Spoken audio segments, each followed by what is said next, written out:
Ito na naman, ang lungkot. Mag-isa kang kumakain. Ano pala yung mga kapwa ko FW dito sa bansang Kuwait, lagi ang checking. Kailangan siguraduhin yung dala-dala nyo yung civil ID card nyo o kaya ay naka-download yung mga civil ID nyo sa yung mobile app o kaya screenshot sa yung mga cellphone. Roasted chicken na lang.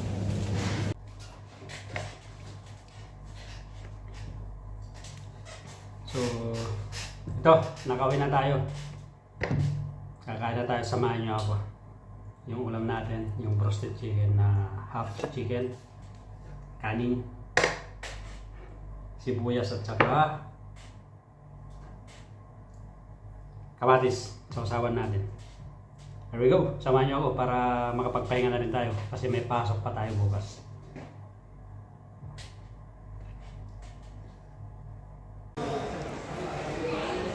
Bago tayo pa uwi, galing tayo sa Friday Market Hearts. Dito na rin tayo sa Lulu. Alright, dadaan na tayo. Bumibili tayo ng ating ulam. Ditong manok na lang siguro. Tingnan natin. Alam ko dito may mga fried chicken o roasted chicken na benta nila sa loob. So, pasok mo tayo sa loob. So, iwan muna natin yung bag natin doon sa counter. Kasi bawal ipasok. Para pag uwi, kain na lang. Mga to.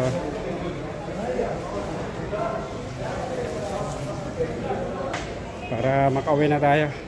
Brother.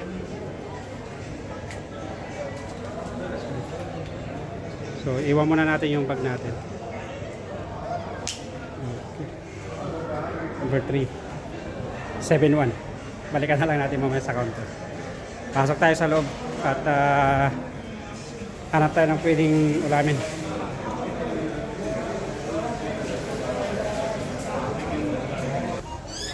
Hanapin natin yung marami ito.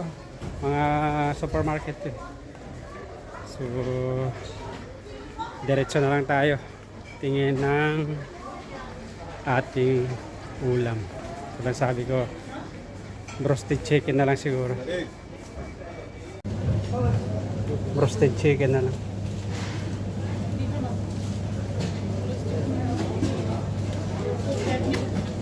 One piece.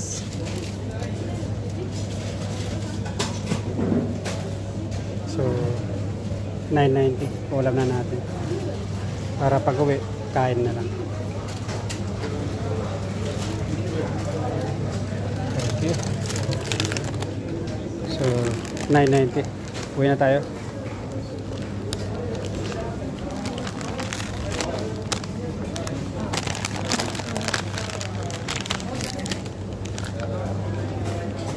Ano?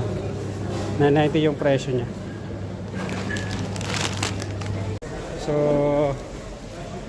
nakuha na natin yung ulam natin, roasted chicken. Kunin muna natin yung number natin, yung bag pala. At para makauwi na tayo. Brother. Kasi may pasok pa tayo bukas. So, let's go. Uwi na tayo. At medyo paggabi na. Dito tayo ngayon sa Lulu Al Rai. So, nakuha na natin yung bag natin. At uwi na tayo. Para medyo gutom na rin ako. Kasi galing ako trabaho kanina. So, there we go. Samahan nyo na ako, kakain mamaya.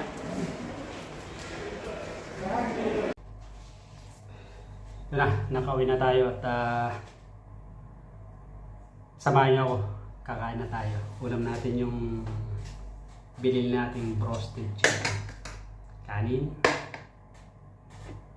Tagtad ako ng kamatis sa sibuyas.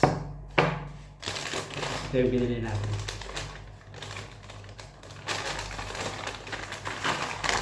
Roasted chicken. Marami ito. So, halos half chicken. Hindi ko maubos to. Kasi gabi. Kasi minsan binabawasan ko na rin kanin sa gabi. Mahirap na. So, halina kayo, samahan niyo ako. Kakain tayo.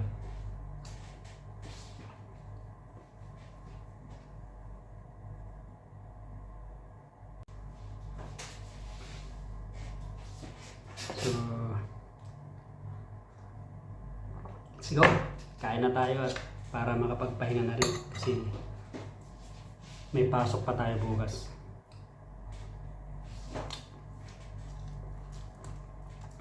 Ito na naman, ang lungkot. Mag-isa kami kumakain. Pero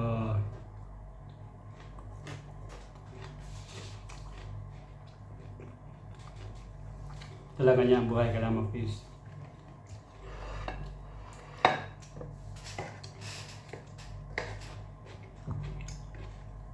Ano pala yung mga kapwa ko FW dito sa bansang Kuwait. Lagi ang checking. Kailangan siguraduhin yung dala nyo yung civil ID card nyo o kaya ay naka-download yung mga civil ID nyo sa yung mobile app o kaya screenshot sa yung mga cellphone para di kayo magkaroon ng mga problema. Kasi kanina pagkagaling ko ng Arads, paglabas ko sa may tulay, pagbaba kasi tumawid ako dito sa unahan, meron din mga pulis doon nag-check. Pagtawid ko, mayroon din nakakaabang doon. Pagsakay ko ng bus, meron ulit. Kaya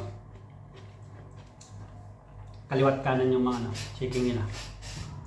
Ito mga residency violators. So ingat kayo mga ka-FW, mga kabayan ko dito sa bansang Kuwait. Ito lang sabi ko, lagi yung dalhin yung civil ID card nyo o screenshot sa yung mga cellphone. Kasi kanina meron akong nakita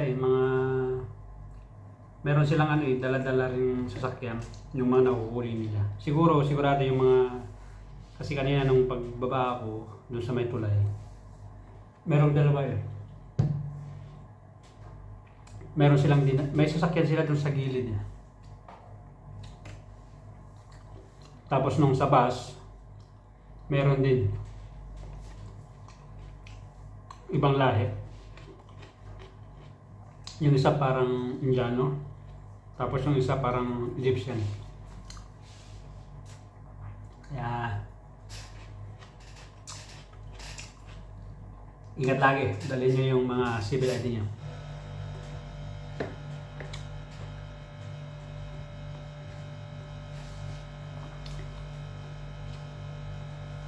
So, kakain muna ako at mamaya-maya, kwentuhan muna tayo. So, tapos na tayong kumain. Taob, konti lang yung kain. Saka yung kamatis at sibuyas. Hindi ko na ubos. Half chicken to. Gabi kasi. Saka sa gabi kasi, dati malakas akong kumain ng kanin. Kaso nga lang binabawasan ko rin. Tinitipid ko minsan kasi pag nagkakaedad, mahirap na So, ito naman nagtatapos yung isang araw natin ngayon, August 17, 2024. At 8:55 na ng gabi, mag-alas 9 na. So, maya-maya, tulog na rin tayo kasi may pasok tayo bukas alas 6 ng umaga. So, tulad ng sabi ko mga ka-FW, mga katulad kong FW dito sa bansang Kuwait, lagi yung dadalhin yung civil ID nyo, physical card or kung wala man ay yung sa cellphone nyo, download nyo sa mobile app at o kaya screenshot para di kayo magka-problema kasi kaliwat kanan ang checking ngayon. Chine-check na yung mga residence violator, i-deport niyan. So, maraming salamat sa iyong pagsama. Again, ako pala si Ronnie, isang OFW dito sa bansang Kuwait. pasupport naman channel ko. Like, share, and subscribe. Again, maraming salamat. Have a nice and great day to all of you. Kita-kits sa susunod kong mga videos.